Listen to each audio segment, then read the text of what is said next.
Assalamualaikum warahmatullahi wabarakatuh. Perkenalkan, nama saya Amalia Suci Rahmadani dengan NIM 1056111103622. Baik, adapun jawaban ujian akhir semester saya, di mana soal pertama yaitu jelaskan bagaimana mengelola integritas dalam hal responsibilitas dan akuntabilitas pelayanan publik.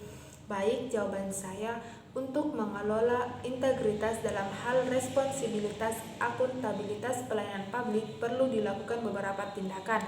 Yang pertama, memastikan bahwa informasi yang diberikan akurat. Hal ini dapat dilakukan dengan melakukan review terhadap data dan informasi yang diterbitkan. Kemudian, membangun sistem pengawasan yang efektif. Hal ini dapat diwujudkan dengan membentuk auditor internal atau tim pengawasan lainnya. Kemudian, yang terakhir, mendefinisikan tanggung jawab dengan benar. Hal ini dapat dilakukan dengan membuat daftar tanggung jawab atau kriteria kinerja yang jelas. Kemudian soal nomor 2, jelaskan pula bagaimana prosedur pengelolaan keluhan layanan.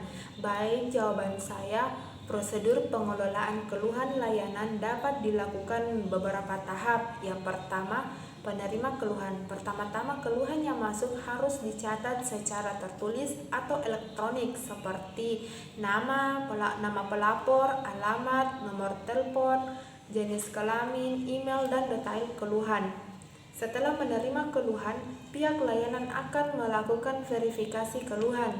Setelah verifikasi keluhan, di mana tujuannya untuk memastikan bahwa keluhan tersebut valid dan memang perlu ditindaklanjuti. Selanjutnya, setelah keluhan divalidasi, pihak layanan akan menindaklanjuti seperti memberikan penjelasan, memberikan kompensasi, dan melakukan perbaikan. Kemudian setelah proses penanganan keluhan selesai, pihak layanan akan memberikan tanggapan untuk pelapor dan memastikan bahwa pelapor tersebut puas atau tidak dengan tanggapan yang telah diberikan tadi. Kemudian yang terakhir, evaluasi dan perbaikan. Selain menangani keluhan, pihak layanan juga harus mengevaluasi prosedur yang dimiliki agar kedepannya dapat menjadi lebih baik dan menghindari kesalahan-kesalahan yang telah terjadi. Adapun jawaban nomor 3 saya, di mana soalnya bagaimana mengukur kepuasan pelanggan. Baik, jawaban saya, untuk mengukur kepuasan pelanggan dapat dilakukan beberapa cara, seperti melakukan survei melalui email, telepon, atau kuesioner untuk mendapatkan umpan balik langsung dari pelanggan. Kemudian, menganalisis data penjualan untuk melihat jumlah transaksi atau tingkat retur atau tingkat belanja ulang. Kemudian, melihat seberapa sering pelanggan melakukan pembelanjaan ulang.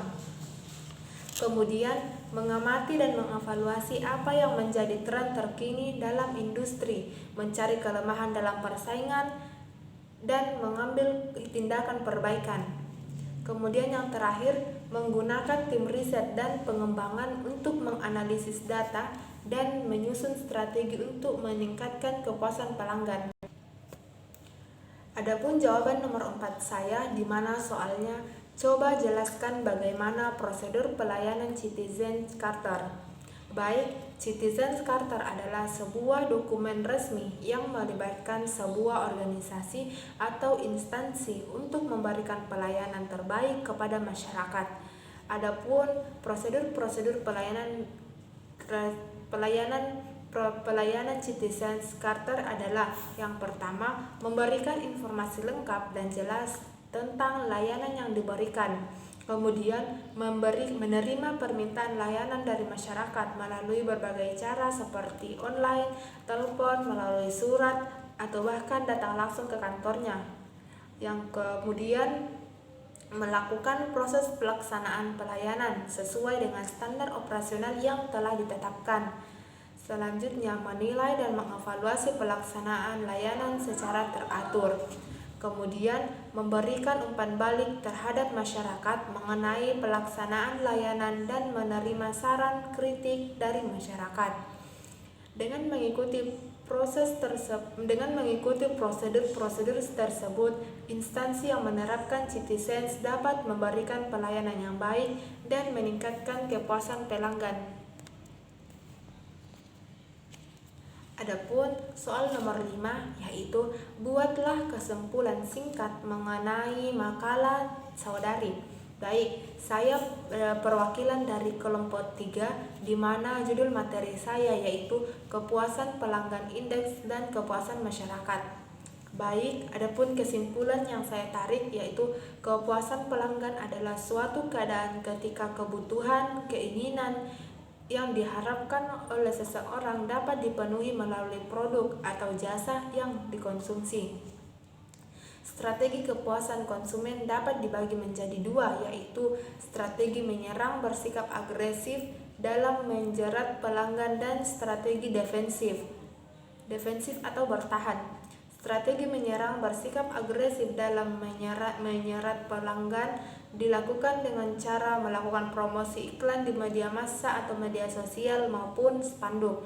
Sedangkan strategi defensif atau bertahan dilakukan dengan menyediakan beberapa fasilitas yang dapat memberikan kenyamanan kepada pelanggan. Baik, itulah jawaban dari saya. Sekian dari saya. Assalamualaikum warahmatullahi wabarakatuh.